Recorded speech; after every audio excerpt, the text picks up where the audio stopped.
Good afternoon. Thank you, everyone. We are now starting our afternoon session of the Transit and Transportation Committee. Today we have two items on the agenda, a transportation program policy update and projects list, as well as transit overlay districts. We will go first item, which is 1906, transportation programs, policy updates, and projects list, with our director, Michael Moore, and staff.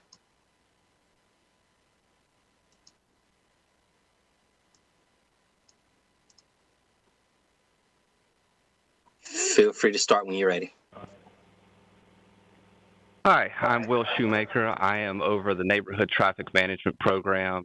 I will be leading off this presentation. We have a couple of speakers, Eric Lamb and Fontaine Burris will be following me for their subject matter. So I'm going to go ahead and kick it off with the traffic calming aspect of this presentation.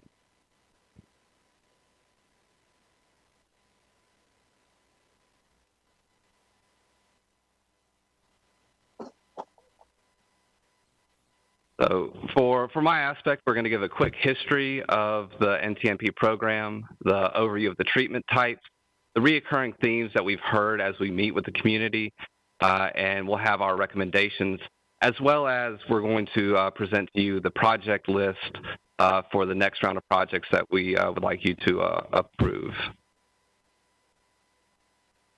So in 2009, the program was adopted. It offered residents three tools: the speed limit reduction, multi-way stops, and traffic calming projects themselves. In 2015, residents came to us, identified a couple of inadequacies with the program with community engagement, and the NTMP was placed into the TNT committee from 2015 to 2017. We reviewed the public involvement pieces, how we evaluate streets, and we also benchmarked best practices from cities around the United States. In 2017, Council approved those recommendations out of the TNT, and then in 2019, a few more little tweaks were updated based on the percentages of the participation threshold and the approval ratings. Currently, we have two traffic calming project tracks, and they are based on street width. So for traffic calming projects, they've been dubbed minor. Those are solely eligible for vertical traffic calming treatments, which are speed humps or speed tables, where they make you ride over something in the road.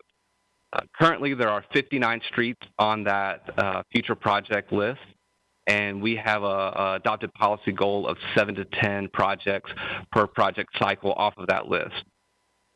The Neighborhood Streetscape program are major, the major projects are limited to horizontal treatment, such as chicanes, curb bump outs, median islands, and they make a car go in a more serpentine pattern as they drive from a road. Both treatment types elongate the road. One goes up and down, one goes left and right. We currently have 68 streets eligible on the Neighborhood Streetscape project program list, with a goal of 1 to 3 projects per cycle. Here are examples of minor treatment types. On the left is an asphalt speed hump, and on the right is a concrete speed table. These are major traffic calming treatment types. Just some nice graphics showing you with the neighborhood traffic circles, chicanes, median islands, and then curb bump outs. Just wanted to show you a couple different options that we have and the tools available for each of the project types as it stands currently. So since it came out of committee in 2017, we've gone through the traffic calming project process twice through community engagement, and we heard 3 reoccurring themes from those who attended and participated. They wanted quicker timelines. Those that were just outside of the priority list for a project in that year, understandably, they wanted more projects, but we hear that from everyone that they want more projects per year. And they want to simplify the policy. After it came out of committee in 2017, the program policy had really expanded to a lot more checkpoints, a lot more aspects that we took to heart and wanted to look to see where efficiencies could be gained from that without degrading quality. So the first recommendation that we're making to update is the speed limit reduction.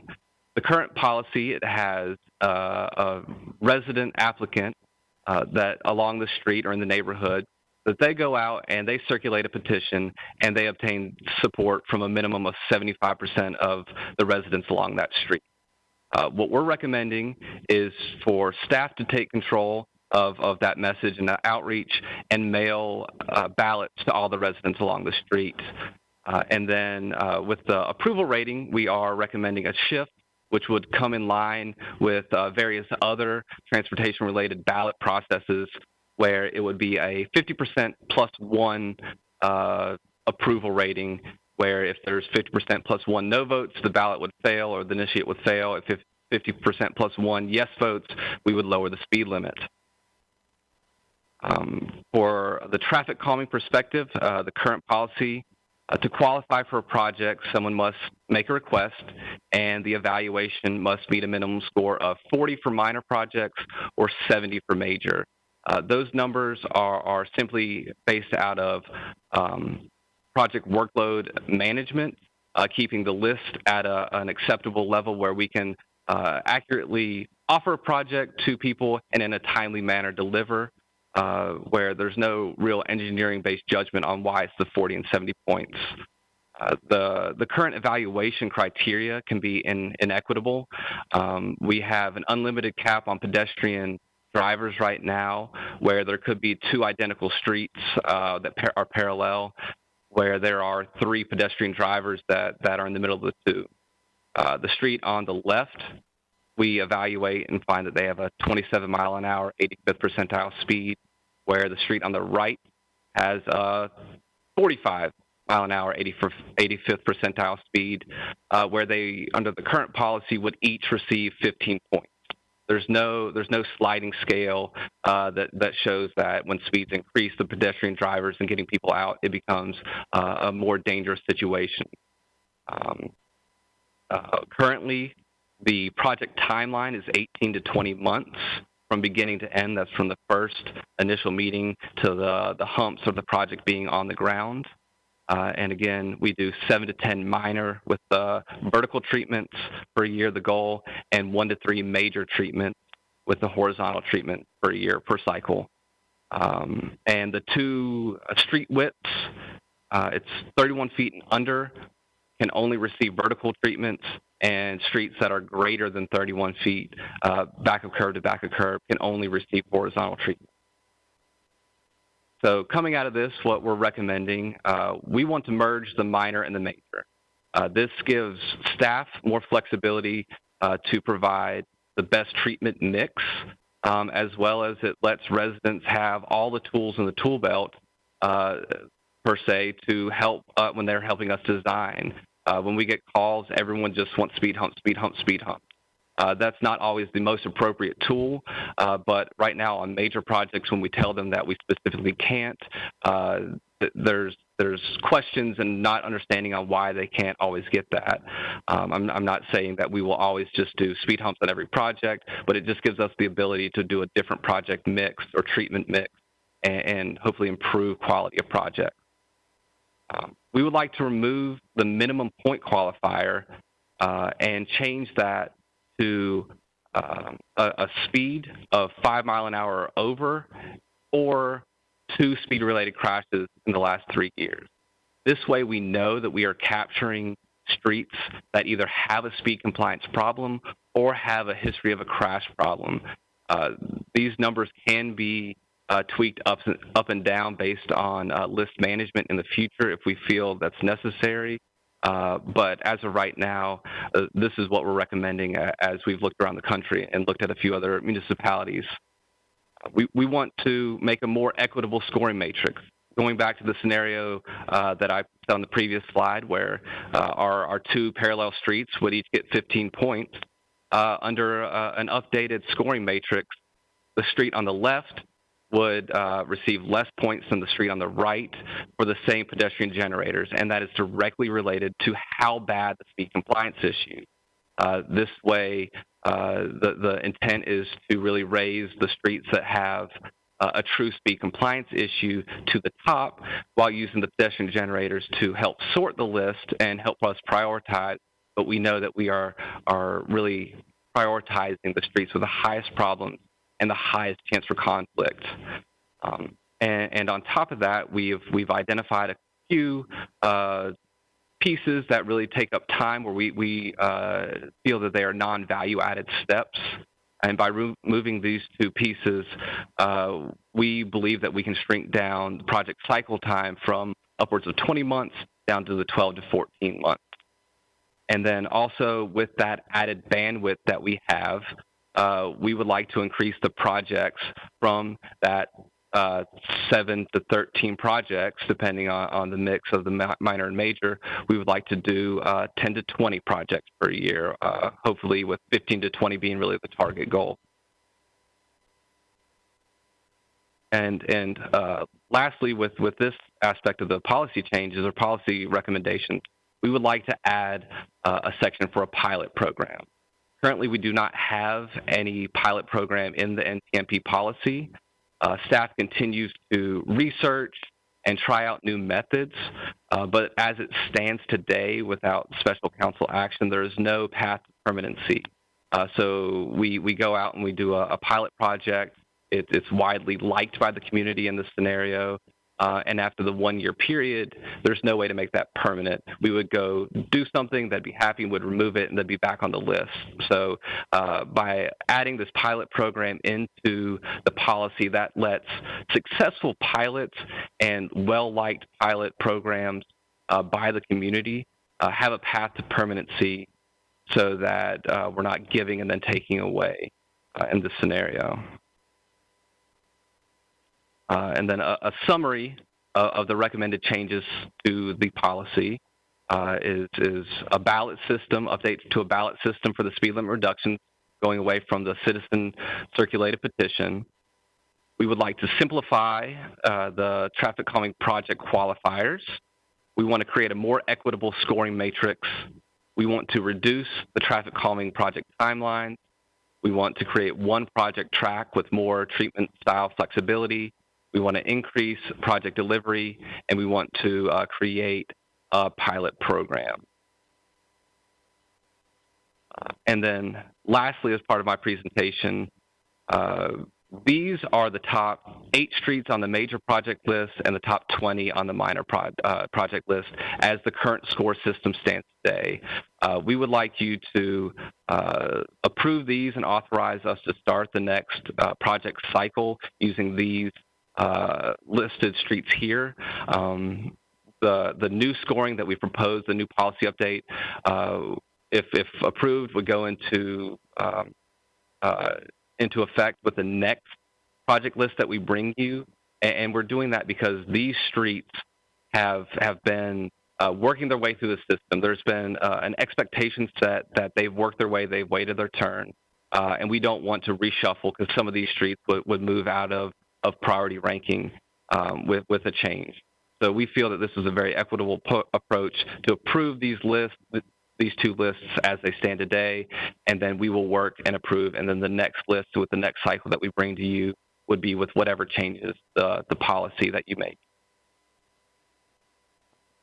And so the recommendations from staff today would be to approve the policy changes to the NTMP as presented, as well as approve the priority project list as presented on the previous slide, so that staff can begin coordinating with the neighborhoods and start working to put some projects on the ground. And that is the end of my presentation. I'll be happy to answer any questions that you have at this time. All right, can you go back to the recommendations real quick? Pull those back up. Okay. Was it? Yeah, right there. Full recommendations and approve the. Okay. Okay. Councilman Stewart, I saw your hand. Thank you. Councilmember Rich. Mr. Shoemaker, this is really great information, and I think we're getting a little bit of feedback from the podium speaking. Yeah, there it is. Thank you. This is great work and great information. I have one main question, which is this whole process still initiated by an applicant, by a resident, or maybe will we now have staff identifying streets that need traffic calming, and then be the initiation for this whole process? So at this time, it would remain a resident initiated request. So we are not moving away from that model. It's simply seeing the changes that came out of committee in 2017, seeing where the blind spots were as we worked through 2 cycles, and then trying to close those up to make a more equitable process. So no, to go back to your root question, this is still a resident initiated or a police or council initiated. Whoever reaches out to us, we're relying on people to reach out to us to go out and evaluate and then take action from there. A quick follow-up then, maybe to flag for future consideration, or as you think about the pilot project, I wonder if it would be worth looking at the streets we're going to move forward with and seeing overall what districts those are in, and if we are having an equitable or equal mix of residents across the city requesting traffic calming projects, or if we are seeing more in certain areas, and then is that something to address? So just, I think for future consideration, again, I love the idea of a pilot project, so keeping new ideas in mind is great. Thank you. Yeah, I do think there's a pending item for staff to follow up from a prior council member request from Councilmember Melton on a similar question around our sidewalk project, our sidewalk process, in terms of best practices around petition-based program versus a more data-driven strategic process. I think we can certainly, if there's interest in expanding that policy review or follow-up to include some evaluation of this project, given that it's very similar to the prior request that was made. Councilor Buffkin. Thank you, Mr. Chair. And thank you, Mr. Shoemaker, for your presentation. Generally, I'm really encouraged by everything I've seen. I do have a specific question about Hardemont in District A. We've just gone out to comment on for the neighbors, tell us whether they think we should convert the current striped shoulder to a formal bike lane. Any thoughts on how this traffic calming project that I think they're on a third or fourth on the list, how does that line up with the restriping for the bike lane that we're taking comment on? So I'm not familiar with the list. I believe that Hardemont, based on additional stop signs, we did an evaluation a number of months ago, and it did not meet the warrants. Unless it is on this list, I'm sorry. Oh, it is. Sorry, wrong street. My apologies.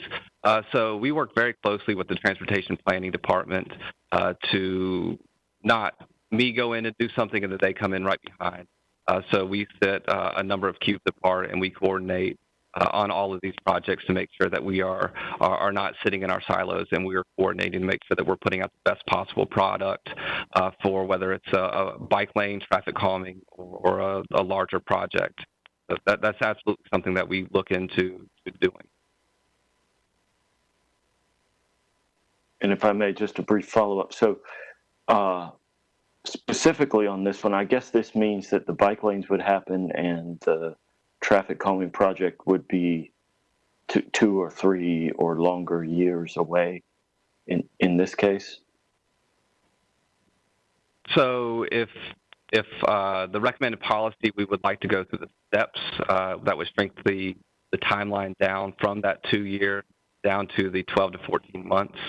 We would start looking to coordinate with the streets on the list very soon after we get the approval to move forward. So it's likely that the bike lanes would be put into place while we're coordinating the traffic calming project. Like we want to incorporate multimodal transportation as opposed to eliminating those options.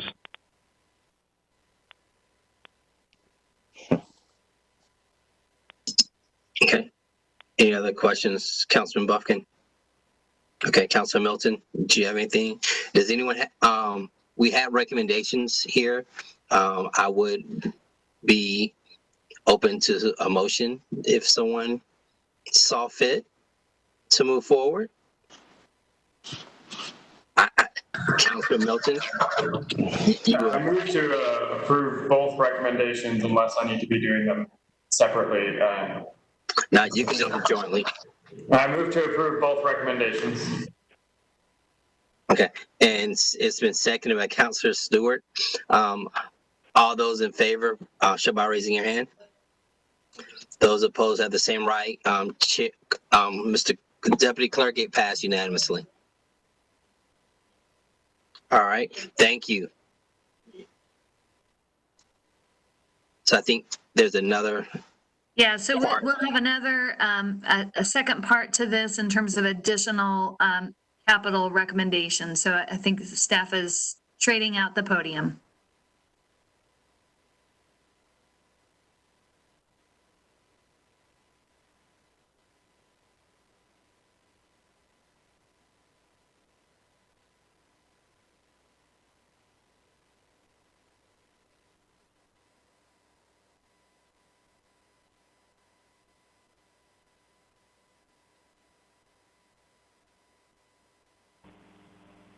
All right, now we do.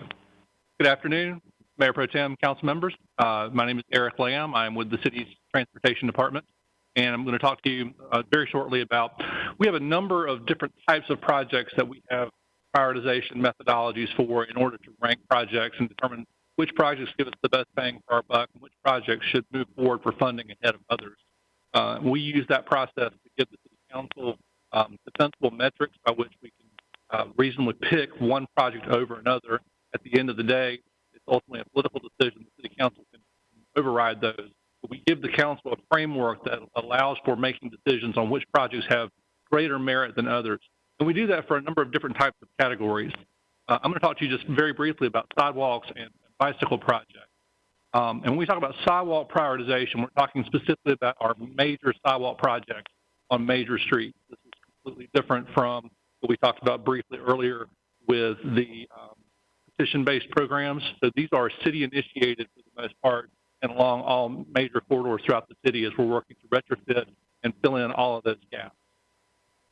So we have developed a sidewalk program that was last updated substantially in 2013. And so we went back through an exercise with the Bicycle Pedestrian Advisory Commission and looked at revisiting the criteria that we use for ranking projects. And part of the eye that we looked at was, as we're doing with much of our capital program now, it's oriented towards making sure that our investments are aligning with the transit program. We're all in on transit. We want to make sure that the money that we're spending on transportation projects, close to the mic, the money that we're spending on transportation projects more closely aligns with the emphasis that we're making on transit corridors. So we went through an exercise and looked at different weights of the criteria that we have for sidewalk projects today. And what we found was the majority of our current program already aligns with those transit investments. So after going through that exercise and having a discussion with the commission formally voted to recommend no change to the current pedestrian program methodology for sidewalk ranking. So that's where we're at with that program currently. As far as bike projects, we have a bike plan that was last updated in 2016 that also, in very much the same way, laid out the priority streets for bicycle treatments. We're going through that right now, and one of the things that we're actually looking at doing is taking some of the projects out of order because as we have made a significant progress in the last few years with new striping projects, incorporating markings as part of resurfacing programs, and working with both city capital projects and with NCDOT, what we're now looking at is moving some projects up that now start to fill in some of these gaps and create a more continuous network. So that is what we are working with the commission on currently. They are going to review that as a commission at their October meeting, and we'll be bringing a recommendation back to the full council after their action. So with that, I'm going to introduce Fontaine Burris. She's going to talk to you about our Streetscape program and area and corridor plan projects. These are both programs that had funding that was allocated as part of the 2017 transportation bond, and we've got some recommendations for you about how to rank and prioritize some of those. If Fontaine looks familiar to you, it's because Fontaine was the project manager on the city's bicycle bike share program, which recently completed all of its inspections. So now that she's got that load off, we've worked on giving her some new assignments. So.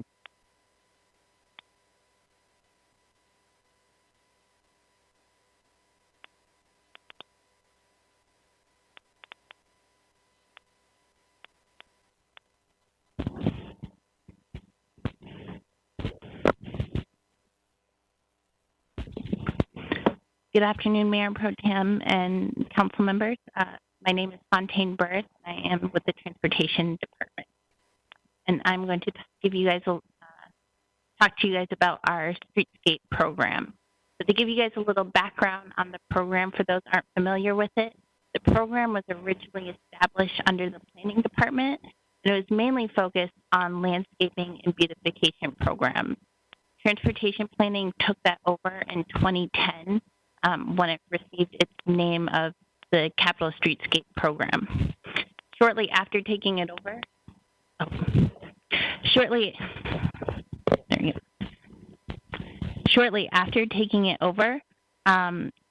transportation staff developed a scoring methodology to score and prioritize the list of potential projects. That list, which included 36 projects, as well as the methodology that used to score them, was adopted by City Council in 2013. As Eric mentioned earlier, this program has received funds from transportation bonds, including the 2017 bond and the 2013 bond. I do want to note that in those bonds, there were no distinct projects called out. It was just for the program as a whole. Some past projects that have happened under this program include Glenwood South, Hillsborough Street Phase 1 and Phase 2, as well as the Pullen Stinson Roundabout. These projects have had a pretty large range in funding, costing from as little as $500,000 to as much as $20 million. So there's a pretty large range in cost. More recently is the Oberlin Road Streetscape project. That project is currently in design and will be adding Raleigh's first parking protected bike lanes, as well as adding some pedestrian and transit improvements as well. That project is expected to go into construction in 2021. So when the program was last updated in 2013, it did keep a lot of its focus on beautification. However, with changes, shifts in the strategic plan, the 2030 comprehensive plan, as well as feedback that we've gotten from BPAC, staff has identified that there's a need to update the priority list, as well as an opportunity to address some of the challenges that we've experienced with the program. So, for example, one of the first ones is shifting our focus of the program more towards safety and access for all street users, so taking more of a complete street approach to these projects and moving away from beautification as the primary driver behind the projects. Another opportunity is to prioritize more quick build projects so that we can get more projects implemented and on the ground. So as I mentioned, historically, some of these have been major capital-intensive projects that have longer timelines. We'd like to find a way to shorten these timelines so that we can get more projects implemented. Lastly, there's some unclear overlap between this program and projects on lists described in other city plans. We'd like to combine these project sources in order to streamline and simplify the process and improve project delivery. So to make those updates, we have 3 recommended program updates. The first one is renaming the program to the Complete Streets Implementation Program, so moving away from the focus on beautification and more on the safety aspect. The second recommendation is combining the funding for neighborhood area and corridor plan projects with the Streetscape funding, and also combining the project lists so that they're scoped and ranked in one unified list under this program. Our final recommendation is to update the scoring methodology used to rank the projects, and that was approved and recommended by BPAC in 2019. So with our first recommendation, the name change, the current name Streetscapes program is really reflective of the focus on beautification. We think by updating the program name as well as making adjustments to the goal and mission, it will help create a more cohesive and clear program focus that's more in line with today's goals of the city. I won't read through the goal and mission, but to give you an overview of the type of projects we would be doing, they'd really be focused on pedestrian safety, bicycle safety improvements, as well as transit improvements. Our second recommendation is to update the project list. In your agenda packet, you do have a full list of the projects that would be included in this updated list. But to give you an overview, we would be adding projects that are currently identified in area and corridor plans, and also adding transportation action items in the 2030 comprehensive plan. We'd also be removing some items, including already completed projects that have been completed, projects that are best implemented through other means. And then this last one is more of a hold than a full removal, but there are some projects that are dependent on the decisions made by BRT. So what we would do is we would remove those projects and put them off to the side to start, let the BRT planning process happen, and then put those projects back on the list once those decisions are finalized. Lastly, our final update is an update to the scoring methodology. We worked with BPAC in 2019 to review the scoring methodology used in 2013 and make adjustments to it. In your agenda packet, you do have a detailed outline of the recommended changes and how they compare to the 2013 scoring methodology. But some of the major changes that I want to note is the first would be adding criteria that aligns with recently adopted plans, so looking at the Wake Transit Plan, the Bike Raleigh Plan, and giving points to projects that are reflected in those plans. The second is updating the pedestrian criteria to give a more holistic look at pedestrian safety. And then lastly, incorporating criteria that takes into account equity and demographics, which is not something that was included in the 2013 scoring. And while it's not part of our recommendation, I do want to touch briefly on how staff looks to approach project scoping and selection moving forward. Previously, projects were very capital intensive, which meant only a couple projects were getting implemented at a time. We'd like to make adjustments to this by taking the projects that are prioritized and scoping them at 3 different levels. So looking at major projects, but then also looking at moderate projects and quick projects, and really focusing on the second 2 levels, the moderate and the quick, and identifying which projects we can take and move forward quickly with using the existing funding. The major projects would then be reserved for alternative funding sources. So to give you an example of what this would look like, I'm going to look at Avent Ferry Corridor as an example from the recently adopted plan from the Avent Ferry Corridor study. There was recommendations made for Avent Ferry Corridor. The first section, which is from Western to Varsity Drive, this is a pretty capital-intensive project and needs a significant amount of right-of-way to be required, and is a pretty heavy lift. There's not really any elements that could be done quickly.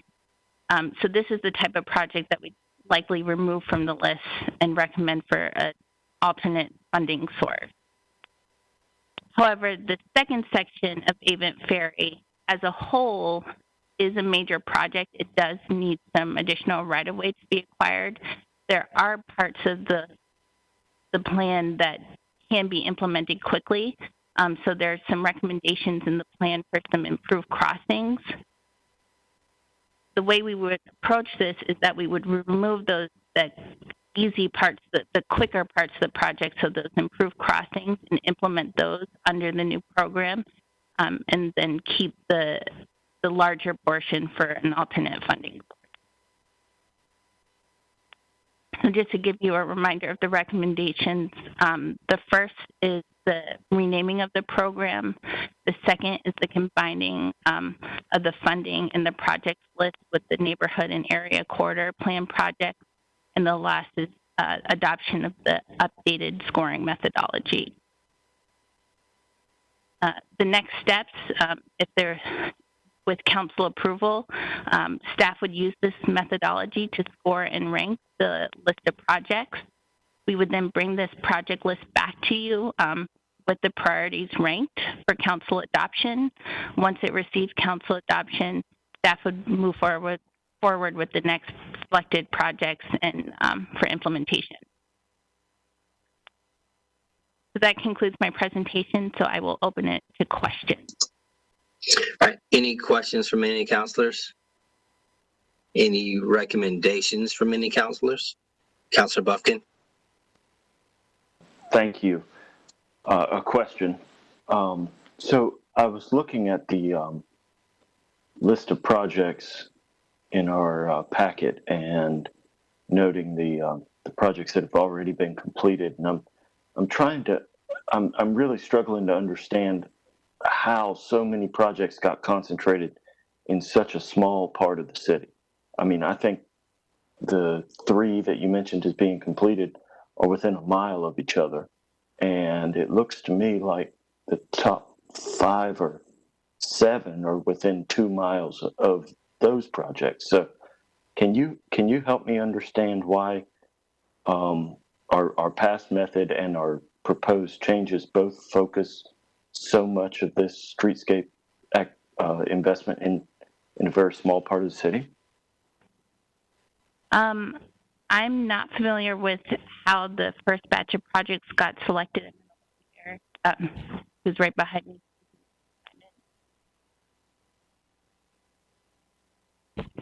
Yes, sir. So originally it was really primarily oriented about areas that we wanted to see additional investment, areas that we were focusing on pedestrian activity. And a lot of that, for example, with Glenwood South and Hillsborough Street was clustered in those areas where we had that street front retail presence that we were trying to enhance. That really gets to why those were some of the first major investments that were made.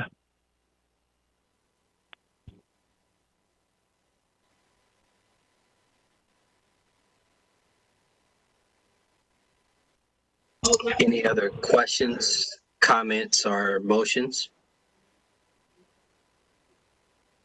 So before we leave that question, appreciate Councilmember Buffkin the focus on equity and distribution.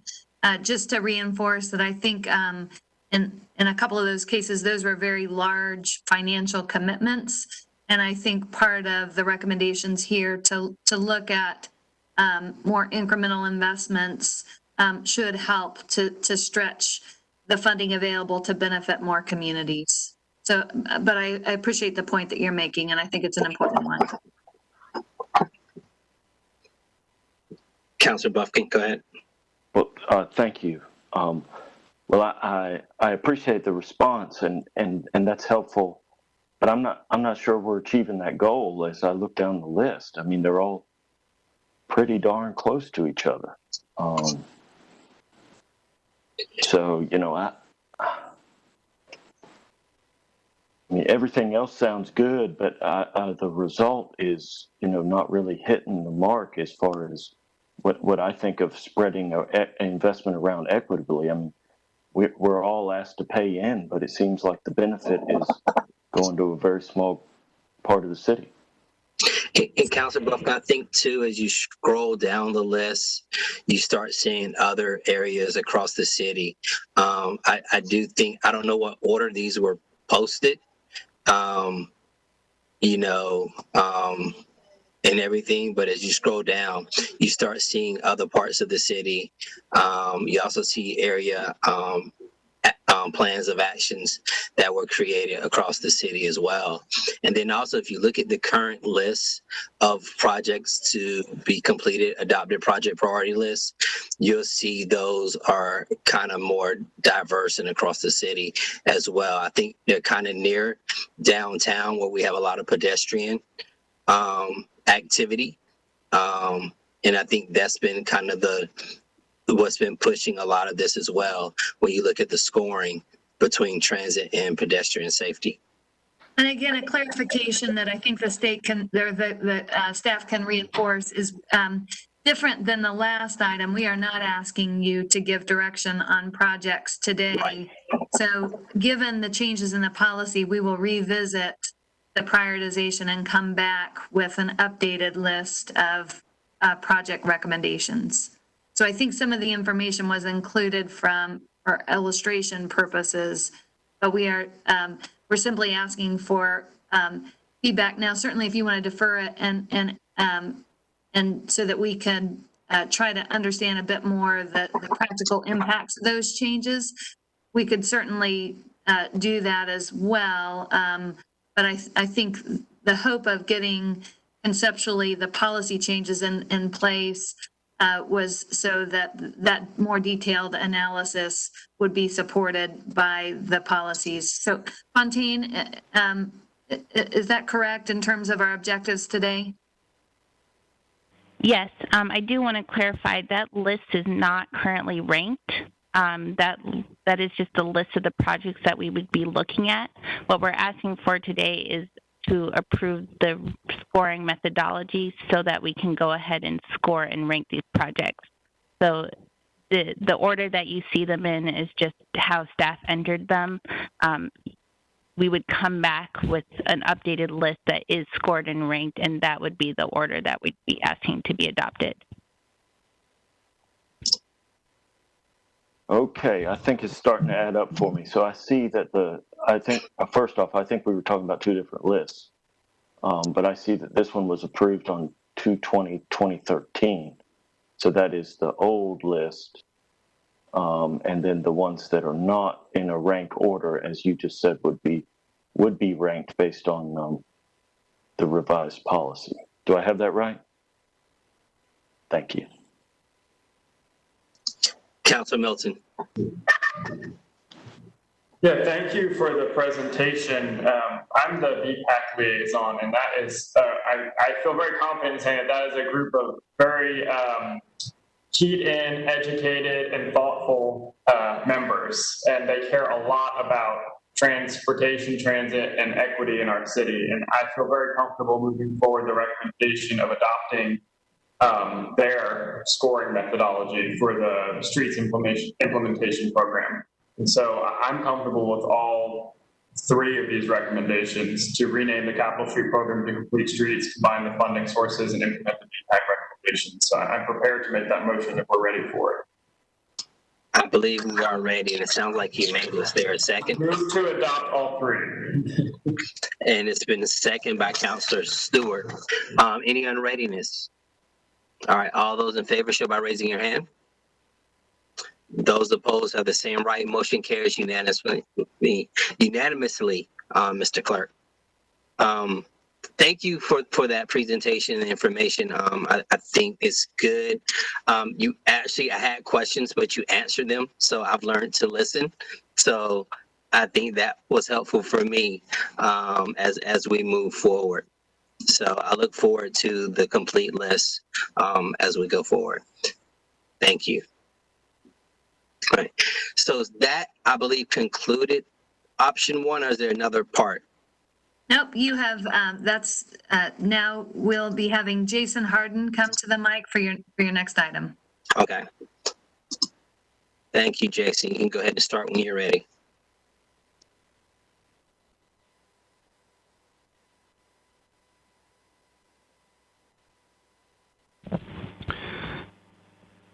Thank you. Good afternoon, members of the committee. Jason Harden, Planning and Development.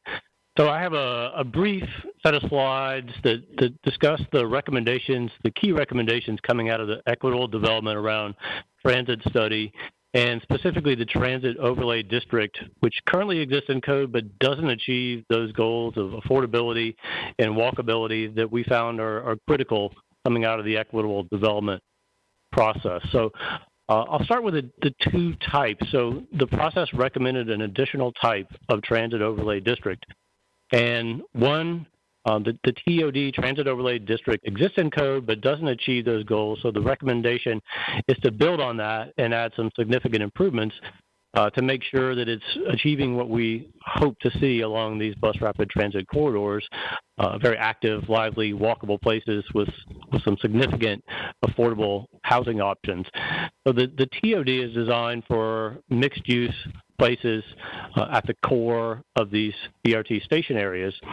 The TOD residential is designed as a counterpart to that, and it recognizes the fact that there are fairly extensive residentially zoned neighborhoods that are still within a very short walk of the bus rapid transit stations. And so, again, going back to those goals of ensuring housing options and affordability near transit, this would be a new overlay. It would be designed to allow those additional housing choices and options in those locations that still match the existing scale of housing in those areas, and in many cases actually reflect housing types that currently exist in neighborhoods along the corridors. So the transit overlay district that exists, the recommendations there are to directly address affordability. It currently does not do that. So incentives for providing deeply affordable units in areas where residential zoning does exist, say directly along the corridor, allowing some additional housing types than zoning may currently permit. And then also directly addressing pedestrian safety, requiring an approach, a frontage approach, how buildings address the street to improve safety and comfort, eliminate the more suburban form of parking between buildings and the street, requiring wider sidewalks, and generally creating that atmosphere of comfort that we found is really necessary to get people feel comfortable walking. And then the TOD residential new district. And again, the concept here is that missing middle strategy that we hear a lot of talk about now. The idea that there are building types that exist in these neighborhoods are very traditional building types, duplex, fourplex, other small-scaled residential buildings that can provide very affordable options for people and still respect the scale of the neighborhoods.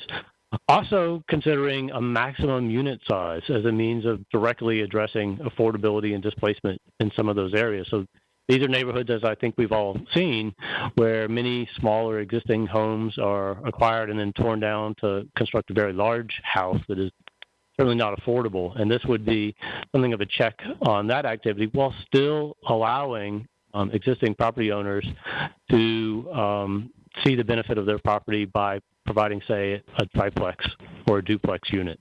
And then finally, removing parking requirements, which in a place within walking distance of transit, it certainly may be provided, but doesn't necessarily need to be required by code. And I think looking at the geographical applicability or how that's being envisioned would help illustrate the thought process behind the two districts.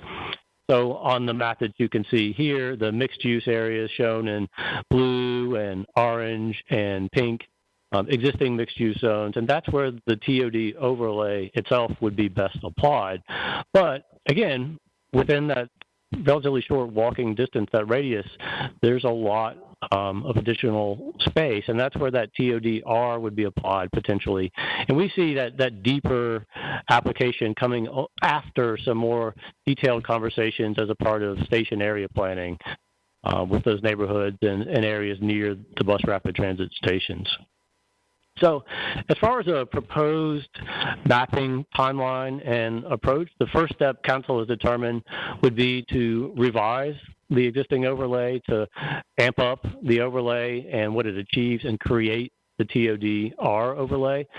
So staff will be ready to deliver that text change to Planning Commission once it's authorized by council. And then following the approval of the text change, the mapping, the application of those zoning overlays can begin.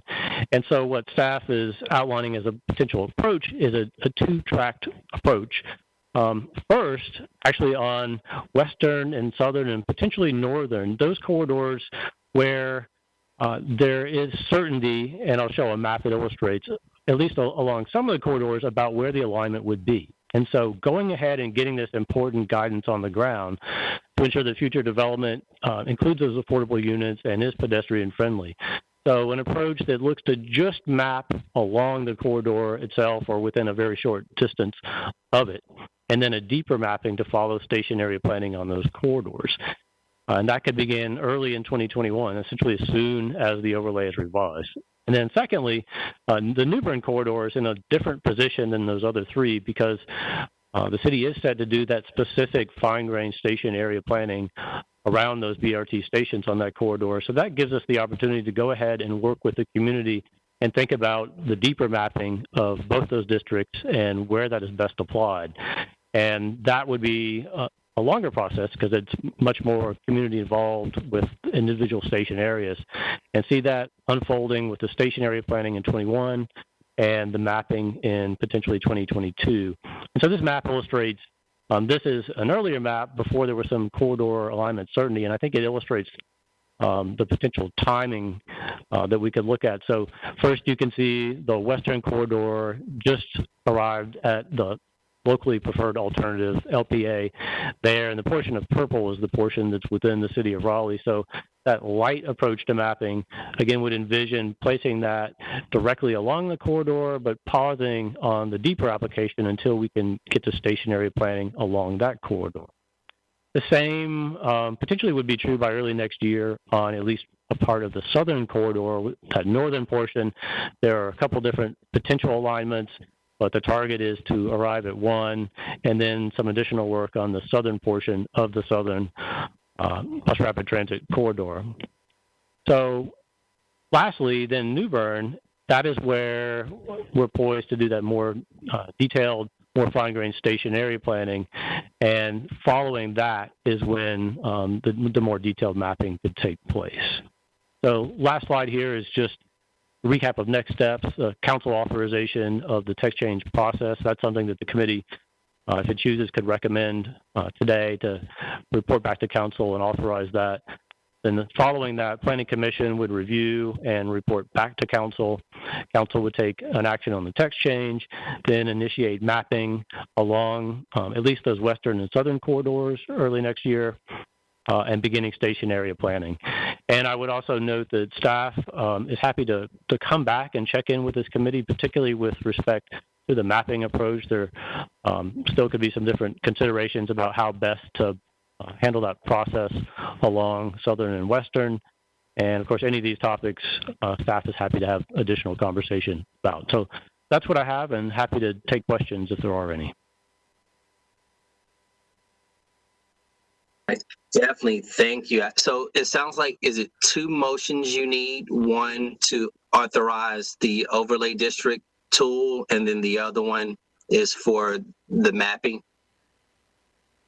Well, I think it's up to the committee. Probably do need some direction on the text change itself to begin that authorization process. As far as the mapping, I would say it's up to the committee whether the committee would like staff to come back and review some geographic options in the future, perhaps as the text change process is concluding. So I'm going to jump in here and maybe provide a slightly different recommendation there. I think the recommendation that's being made is that mapping on Newburn would happen as a part of the station area planning process. Reports would likely come back to the council in that process, and I think at that time, if there was interest in the committee providing more detailed discussions, it probably would be more prudent for an additional referral at that time.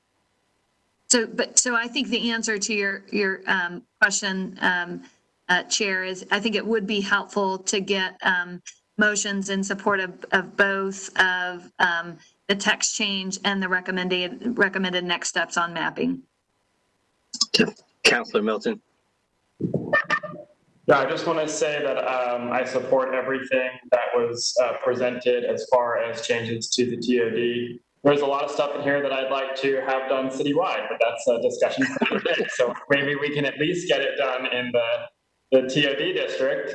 So I would be ready to move that forward when it's appropriate. And I'm also very interested in making sure that we are doing everything we can to make sure that our bus rapid transit lines, the areas around them, develop equitably and also in a walkable, dense manner. So as soon as we can start mapping, I think we should.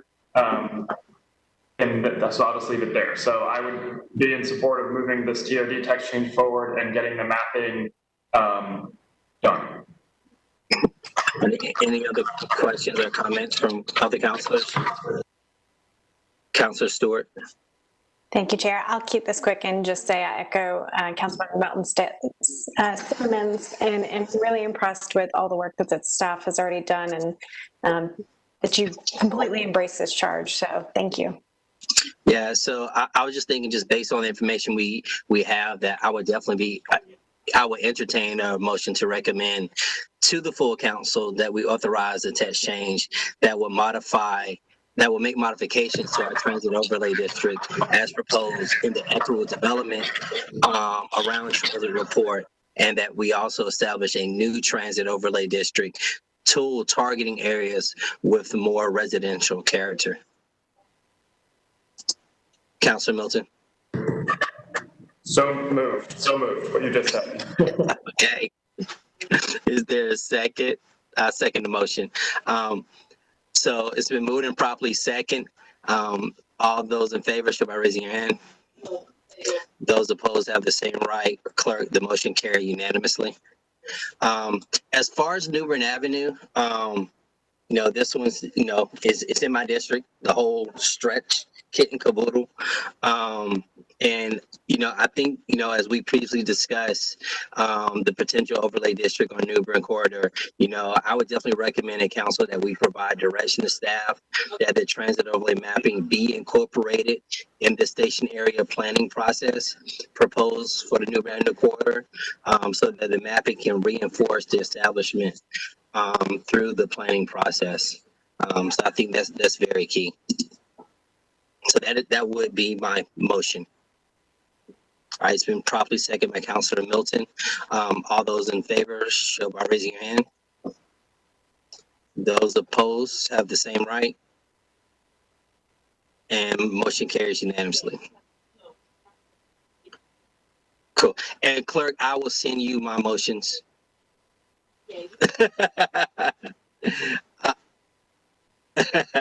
So, I think that concludes the two items that we have. We did not have anyone who signed up for public comment. So I do want to make that statement that no one called in or signed up for public comment. I want to thank Jason definitely for his report and for the work that they're doing. Is there anything else? There's not.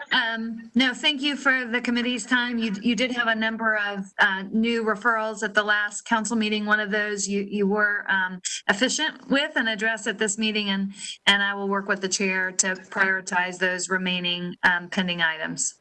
Yeah, we have two items. We have a transit projects design to construction process, and we have parking for downtown business owners.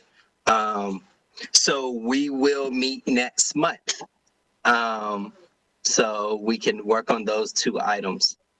And then hopefully nothing's referred to us. So maybe we can have November off.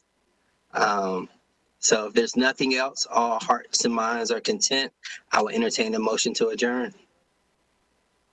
Moved by Councilor Stewart, second by Councilor Milton. All in favor, show by raising your hand.